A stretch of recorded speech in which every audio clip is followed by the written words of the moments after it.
Hey, what's up, people? I just wanted to answer two questions. So James asked about the body language. I had actually read.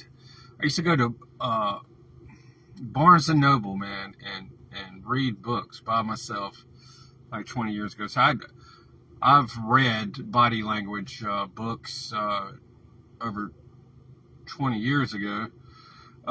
It never occurred to me that it could be useful in dating until I saw mysteries, the IOIs and the IODs, indicators of interest, indicators of disinterest.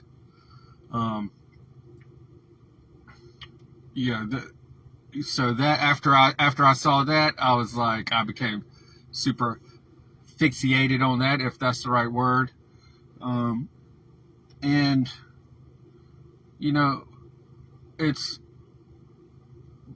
especially women's bodies. They don't lie. I mean, women, if they're repulsed from you, it's all in their body, even if they're not saying anything. And if they're attracted to you, it's in their body. You have to be like a trained actor, or I mean, this is even for men. Men have different subcommunications, but you have to be a trained actor or FBI agent or CIA to get rid of these subcoms and tics that people have. Hey, man, I tried to make a joke about Immortal Technique, but you nobody got the joke. But anyway, hey, win some, lose some. Um, yeah, so these things are all subconscious. These tics, and it took me months just to stop scratching the top of my fucking head, or my voice would go high pitched, or I'd do this. So if it takes me months just to train to get these things out of my system, the average person who's never even thought about this type shit is going to do them. And I'll tell you, the easiest way to really see this is just be in a long line. A convenience store is an easy one. If you're in a long line in a convenience store and you have women in front of you, you just look who comes through the door. It could be multiple different reasons. Look who comes through the door. Check their feet. Their feet will move by how they feel about who and what's coming through the door. And so when I'm like, damn, this is crazy, man.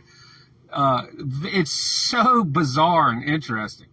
And some of it could be they feel a threat, they feel slightly uncomfortable, they feel neutral, nothing moves, they don't give a fuck, they're just ready for this line to go. A guy walks in that they find potentially interesting, their foot turns. I swear to God. And people are like, I've told a dude who's actually pretty... Of course, he was a Ross Jeffries guy, but he was in the game. He wasn't probably into mystery and evolutionary psychology and body language like I am. He thought I was crazy, man. I'm like, okay, I can tell it by in the face this woman doesn't like me. And her legs are crossed away from me. Explain that shit. So this woman is making... And then you have another woman who I can tell likes me, and her legs are crossed towards me. So there's a whole bunch of other body language things. Most of it is within the eyes, of direct eye contact and the big eyes. They used to call them the anime eyes, whatever. And just attention itself is good, right? So just the focus on you. And yeah, so that was just the whole body language thing. But these things, what's funny about this, there's a woman who I made a comment, it was a couple weeks ago, I think I told you, or I wrote it down, that she had aggression towards me when we were talking. And she didn't want to interact with me at all. So I was like, okay, cool. But sometimes these things flip, because last time I saw her, because she works with the woman who has the fiance that I guess I went on a date with. It sure did feel like a date. So she was all friendly with me, and she was happy that we were sitting together. So these things can flip, but you have to have awareness of to know when to back off. But if you don't know how a woman's feeling, you're always going to be lost. And this is probably, I mean, you're probably always going to be lost in life if you don't know how people are feeling, unless they have to be overtly aggressive and get loud with you, right? A lot of stuff can be deflected even before people get that angry. So, I mean, I could imagine in sales and just interacting with people, or just knowing, being aware of what people are feeling, so you don't have to deal with people who don't like you. And I've even measured this with guys. I was like, okay, he's going to throw a little negative tester at me. He's going to test me a little bit to see how I react, and then he's going to go. It's usually dealing with women, or I've had some friends that we used to call them serial line steppers. They're going to test you a little bit, and it always happens again. That's how you know who your real people are. Because they won't, because all you have to say is like, I don't like that, and they'll stop. But other people, they won't. But yeah, they'll throw a little tester at you to try to punk you a little bit. The next time it gets worse. It's really interesting. You can tell that when the relationships go down to it's a slow escalation till shit just blows the fuck up. Now on the thing of meeting women, right off the bat, you should be in a metropolitan area. I mean, that's people have disagreed with me on this, but there's a it's a big difference, man, from where I'm at now in the country hitting fucking deer compared to being downtown Raleigh right beside NC State University. It's a huge fucking difference.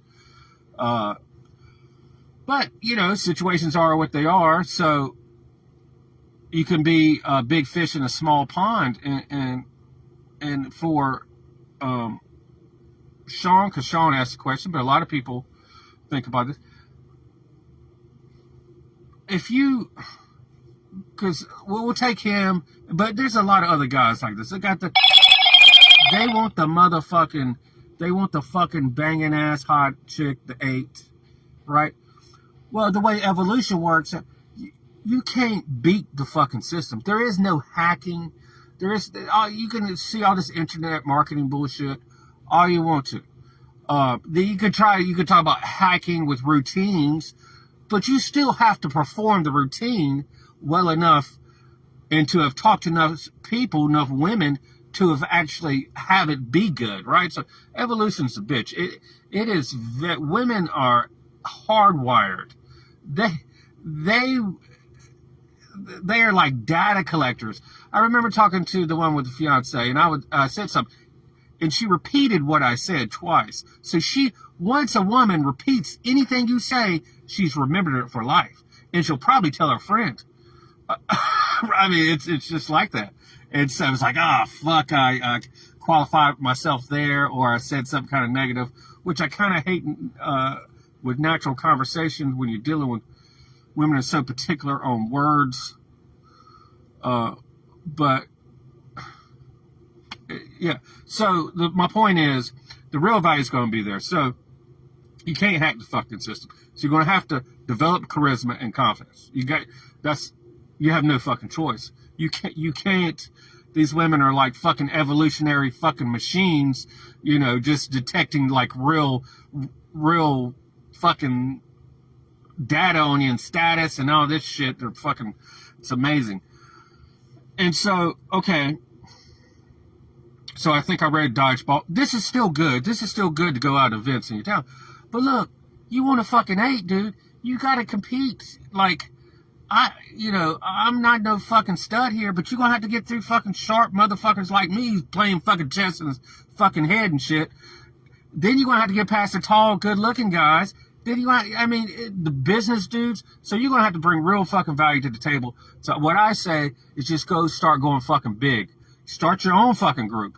Bring the people. You gotta be the motherfucking boss. It doesn't mean like it's a military organization if you're doing a social event, right?